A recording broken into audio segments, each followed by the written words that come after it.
a show that tackles the big issues affecting the BVI and the rest of the Caribbean. Searches for answers to today's big questions and gives viewers a unique perspective on developing stories. Follow the big story with me, Kathy Richards, only on JTV.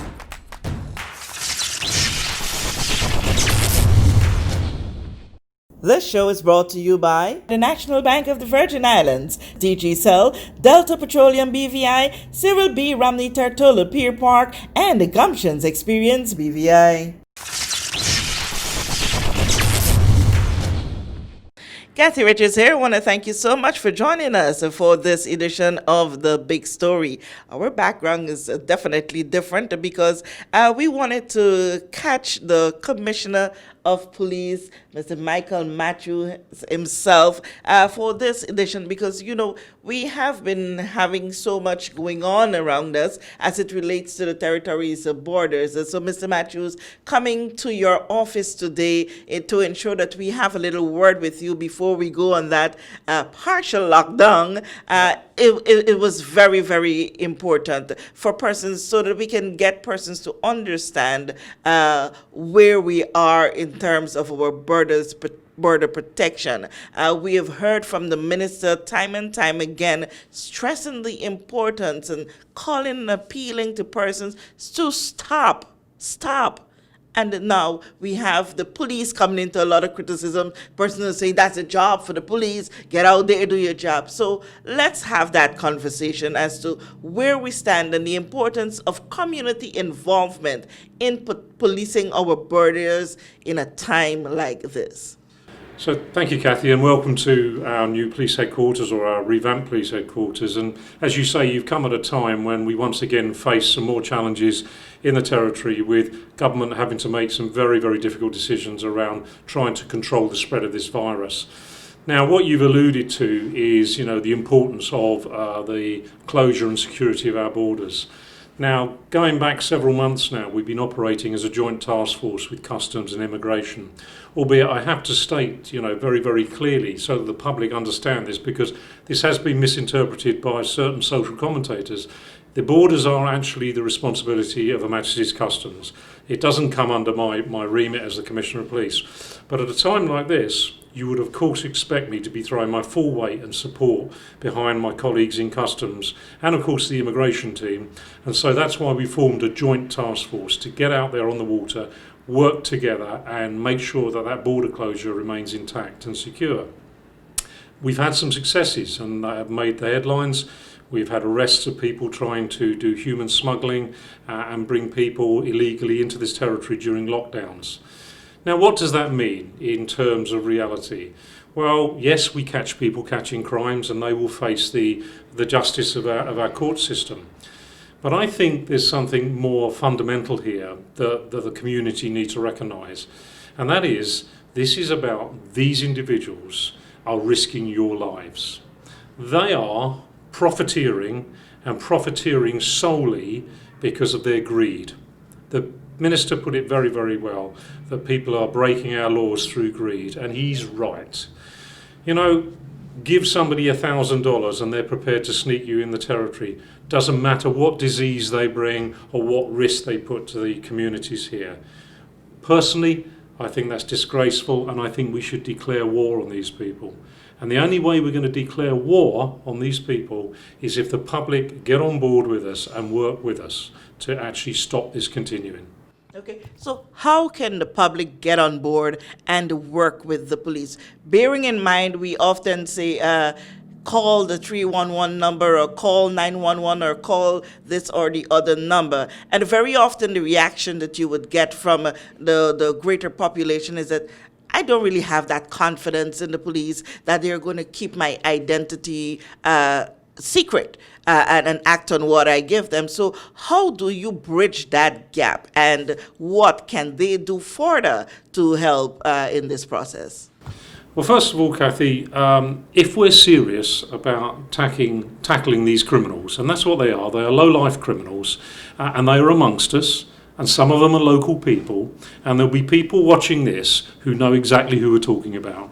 So firstly, I understand that people feel that anonymity is a very important part of the process.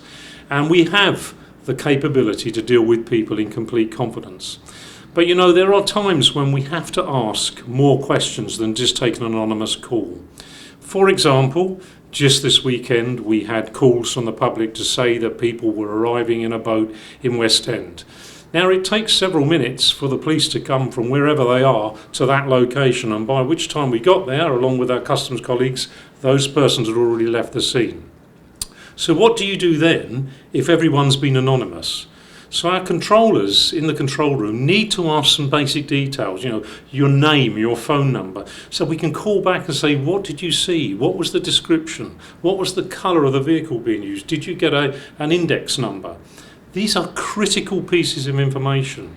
Now, I'm extremely grateful because it would be true to say that since COVID-19 has become an issue in the territory, and certainly more recently, we have seen an uplift in the calls coming into the force, giving us information about boats moving on the water or suspicious persons in the territory. And I encourage people to continue giving us that information. And the phrase that we're using now is, if you see something, please say something. Dial 311, that's the force control room, but you can also send a WhatsApp message. Now you can send it, you can take a photograph of somebody or a boat, and you can send it on WhatsApp, and that is a confidential line too, and that is 368 9112. 368 9112. Now that'll give you a degree of anonymity. But my final point on this is simply this. We're in this together. Now, we've heard the Premier say that, we've heard ministers say that, but I mean it more fundamentally. If we're to stop people putting the lives at risk of all of us here in the territory, then we have to be in this together. And that means you've got to be prepared to stand up for what is right. And sometimes that means you've got to be prepared to give your details to the police so that we can work together to actually stamp this problem out. Mm-hmm. And this brings us to another point. The expanse of the territory, mainly we're just surrounded by water, so many islands and so many keys. The fleet to which you have to work with, how strong is that, and is this critical for you to be expanded, or you are just comfortable with what you have? Right, well, first of all, we've combined resources with customs, as I alluded to earlier on. So together, we have a capability of putting boats on the water 24/7. And we have joint teams out there of customs, immigration and police officers. And I stress some of the police officers are armed as well, because, of course, in the middle of the night, we don't know what we may come across, and we're not prepared to take risks with people's lives. That said, Kathy, yesterday morning I met with the Premier and the Ministry of Finance and the Deputy Governor, and today there's a meeting of the National Security Council. And my message has been consistent that, with over 60 odd islands, with all the bays, the keys, the beaches, it is almost impossible to cover everything. So the more support we get from government in terms of funding and equipment, the better. But also, this is a time for a call to arms. This is a time to say to the public, we need your support too. And I'm certainly now very willing to look at the voluntary sector to see how many other people are out there who are willing to be our eyes and ears and work with us, especially if you've got a capability on the water. Actually, what you're saying, that if you've got a boat that is capable of doing this kind of service, come volunteer along with us. Yes, and I do mean volunteer, Kathy, because there's something here about social responsibility versus profiteering. In the last few months, we have had a lot of great help from people volunteering their services, giving us access to boats for free, captaining the boats, without any cost. But equally, we've had a number of people who have sought to try and make profit. They've pushed the prices up of the rental. They've wanted to actually make money out of this crisis. And what I say is simply this: now is not the time. I appreciate that people are struggling. I appreciate business is struggling. But there's a social responsibility, a social duty upon all of you and all of us to protect this territory. And frankly, Kathy, the RVIPF, Customs and Immigration, even with all our combined resources, we cannot do this alone. And so my appeal is very sensible, I think, and it's a sincere appeal. We do need your help, but we haven't got an endless budget to pay you for that help. We are looking for volunteers. Okay. I'll dig a little more deep on that one because while I volunteer, you understand that yes, we can't really be paid for what we're going to do, but to what extent you can help those persons probably with fuel or such like? For sure, if we're going to put police officers on a private vessel, for example, we would expect to put the fuel in that vessel. We'd expect to cover any damage if there was damage to that vessel. But it's when you get higher charges on top of that, when you have to pay for the salary of a captain and so forth, that starts to break the budget. And the government haven't got, a bottomless pit of money, and they've got other priorities. I would stress, though, that the government and the governor in particular have not been backwards at coming forwards when it comes to supporting the security of this territory. But, as I say, with the complex nature of what's going on here, we just need a little bit more than what we've got at the moment out there. Okay, let's move in more to your direct responsibility that is on land. We're in a period again where we are faced with hours of curfew. From now, it's going to be from 5 p.m. to 4:59 a.m. The challenges that you would have experienced in previous lockdowns, I would assume or hope that it would be a whole lot less because of persons learning lessons. But we've had just a day or two previously, and we heard of a number of bars who insist that you ain't gonna shut me down. I still got to make some monies. And then you're hearing things like, oh, I'm seeing police across there, and it seems to be a little back and forth going on. Let's talk a little bit about that scenario.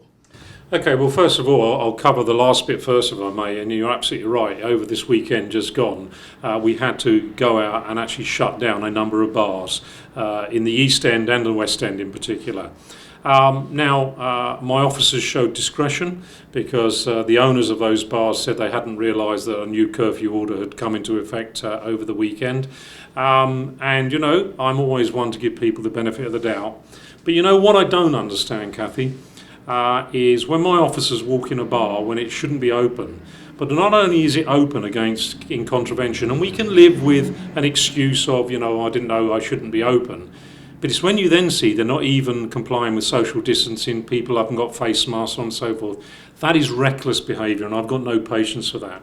So I've got a very clear message to the one or two people who think they're going to still open their bars by leaving the front door closed and we'll have the back door open and we'll sneak people in. You may again want to profiteer out of this. If that's all you're interested in is making a few dollars, you carry on, my friends, but we're looking at you and we're coming for you and we will shut you down and I'll take your licenses away, because we cannot mess with this virus and we cannot mess with the safety of the people in this territory. The very vast majority of people are compliant. Now, the last time round when we went into long curfews, there were always those that tried it on. There was those that shared their official pass with their wife or their friend. There were those that just ignored the curfew and got caught. And I think at the last count, there's over 400 cases now of breaches of curfew since this all began. And that's not great for the court system, and that means that people are going to end up having to pay fines at a time when money is tight and businesses are struggling. And that's not what I want. I don't want to continue to enforce laws that end up punishing people because they're just being foolish and they're being reckless. This is not about, the nanny state, the police state, trying to stop you doing what you believe you're entitled to do. This is about a virus that we can't see, we can't hear, we can't smell it, but it's around us. And it's shown now that it's here. And yes, 5 more cases announced last night. How many more will there be in a week's time, in 2 weeks' time? Because even with their best efforts, we know that some of this spread of this virus now is no doubt connected to the fact that people have been nipping out and going across to the USVI in particular. And that's the tragic thing about this. When you see adverts by our ferry companies, for example, saying, hey, we'll get you Kentucky Fried Chicken whilst we're in St Thomas, what does that tell you about social responsibility? Why would you be offering to add a service in like that might risk somebody going onto land and collecting an additional item that really isn't an essential here. And that's but one example of numerous ones that we come across. And these people are blatant. They put it out on social media with phone numbers saying, call us and we'll go shopping for you in St Thomas. Well, it's not authorised to do that. And frankly, some of those people are going to find them facing the magistrate as a result of those actions. So what I guess I'm saying, Kathy, is don't you think it's time we all took responsibility? Stop just leaving this to the police and to customs and immigration to enforce. Don't you think it's time we all took social responsibility as business operators, as responsible citizens, to say this is not good enough? And for those people that are breaking the rules, you know who they are, you know who's doing the runs over to St John and St Thomas with your boats. It's time to tell the police who they are. Let's get this stopped. Okay. And your final word in this moment. Well, my final word in this moment is that I know this morning people woke up to not only the shock of more cases, but also facing the challenge of more restrictions in the territory. And that is hard. And I understand that that is hard, and I am extremely sympathetic. And I have said to my officers repeatedly that where we can show discretion, we will show discretion. But please cooperate with us. Please cooperate with my officers. We are not there. We're not trying to trip you up. We're not trying to go over the top here. But we are trying to keep you safe. And ultimately, I'm also trying to keep my officers safe.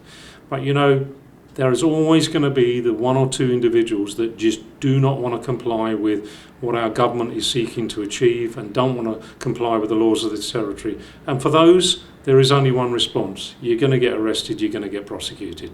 Look, I said final, but this one just crossed my memory. Are all the police stations open at this time?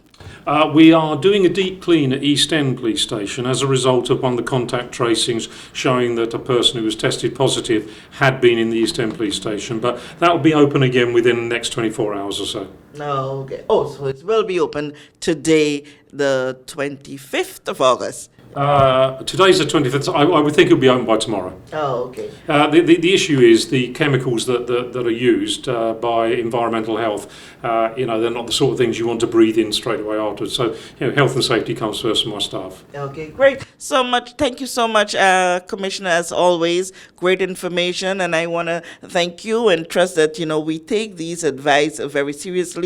This is a matter of personal health. We have to take responsibility for our own health. And like they tell you in some training schools for driving, that next person out there is a madman. So you treat it as if the next person out there is an irresponsible person and protect yourself. And in that way, we all look out for each other and we take care of our dear selves and our dear territory. I'm Kathy Richards. Thank you so much for joining us for this edition of The Big Story.